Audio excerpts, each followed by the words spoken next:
Bismillahirrahmanirrahim. Assalamualaikum warahmatullahi wabarakatuh.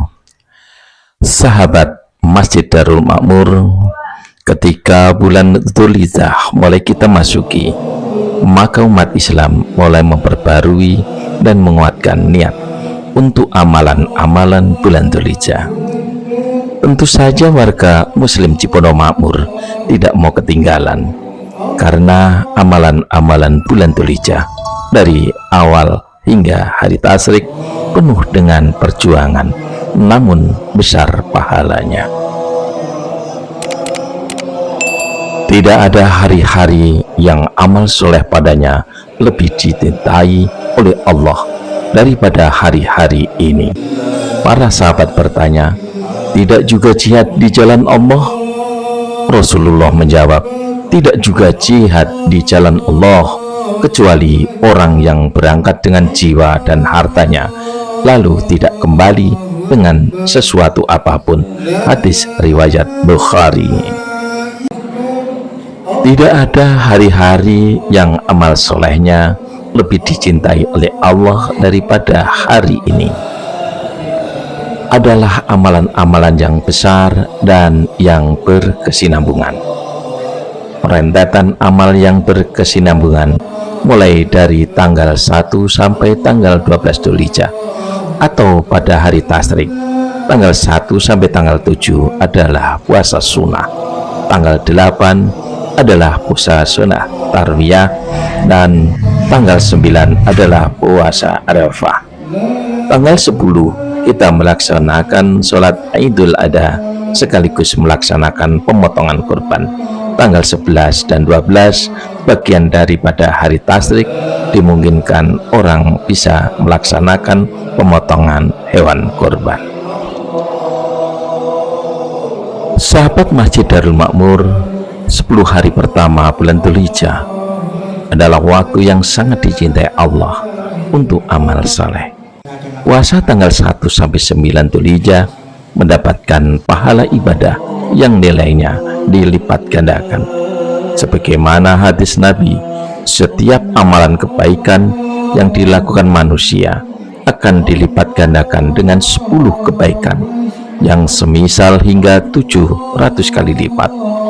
Allah Ta'ala berfirman, kecuali puasa, karena amalan puasa adalah untukku dan aku sendiri yang akan membalasnya.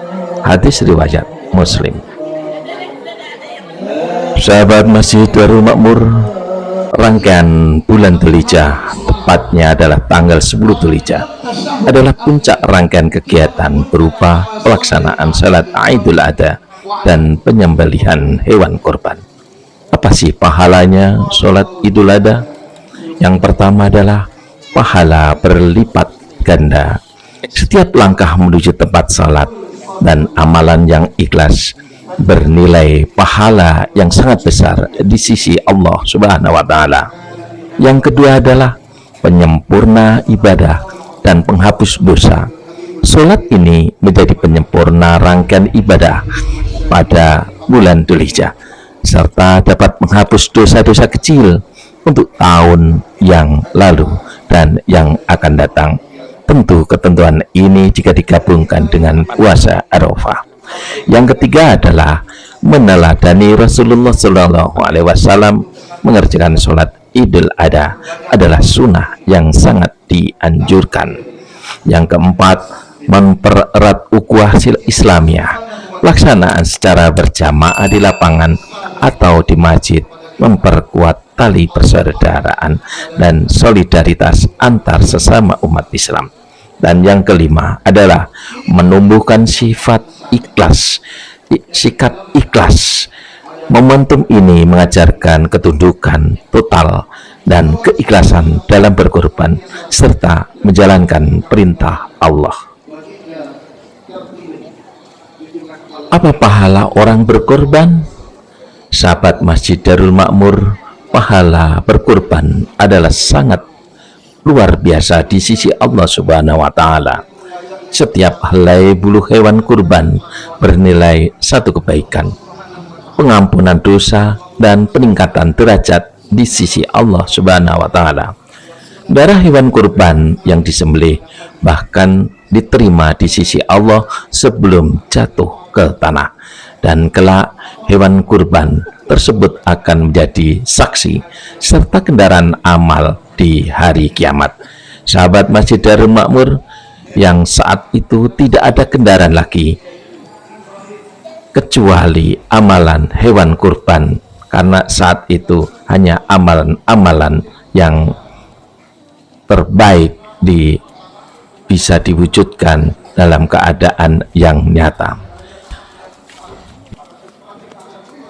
Menurut hemat kami, ada beberapa keutamaan dan yang pahala ibadah kurban didapatkan. Pertama, diampuni dosanya dan diberi kebaikan untuk setiap helai bulu kurban hewan. Allah Subhanahu wa Ta'ala memberi satu kebaikan, menghapus 10 keburukan dan meninggikan derajat. Yang kedua adalah amalan yang paling dicintai. Penyembelihan hewan kurban adalah amal yang paling dicintai Allah Subhanahu wa Ta'ala pada hari Idul Adha. Yang ketiga adalah kendaraan di akhirat. Hewan kurban akan datang pada hari kiamat dengan tanduk, bulu, dan kuku secara sempurna untuk menjadi kendaraan saat melewati jembatan Shiratal Mustaqim. Yang keempat adalah menghapus dosa kecil. Rasulullah Shallallahu Alaihi Wasallam bersabda bahwa tetesan darah hewan kurban akan mengampuni dosa-dosa kecil yang telah lalu jika kurban dilakukan dengan ikhlas. Sahabat Darul Makmur, ada satu kelompok lagi yang bisa kita sampaikan, yakni para sahabat kita yang menjadi panitia. Bagaimana pahalanya mereka? Sahabat Masjid Darul Makmur, bagaimana pahala para panitia kurban yang terlibat dalam kegiatan penyembelihan kurban? Menjadi panitia kurban bernilai pahala besar sebagai amal kebaikan dalam membantu sesama yang melaksanakan ibadah orang lain. Namun pahala tersebut harus dijaga dengan memastikan keikhlasan dan tidak mengambil keuntungan yang dilarang. Menurut kami, berikut adalah pahala bagi para panitia yang melaksanakan pemotongan korban. Yang pertama adalah orang membantu ibadah, memfasilitasi orang yang berkorban agar ibadahnya sah dan sempurna. Kemudian yang kedua adalah menjalankan perintah tolong-menolong. Allah berjanji akan selalu menolong hambanya selama hambanya tersebut gemar menolong saudaranya. Yang ketiga, pahala sedekah dan sosial. Setiap tenaga, waktu, dan keringat yang keluar untuk membantu menyalurkan daging kepada yang berhak adalah bentuk sedekah yang dicatat sebagai kebaikan.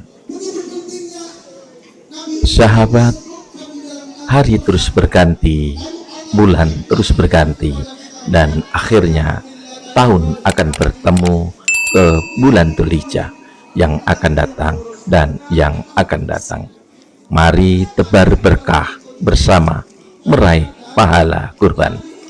Hari Raya Kurban akan datang tahun depan, bukan sekedar tentang berbagi daging, tetapi wujud nyata kepedulian kita kepada sesama.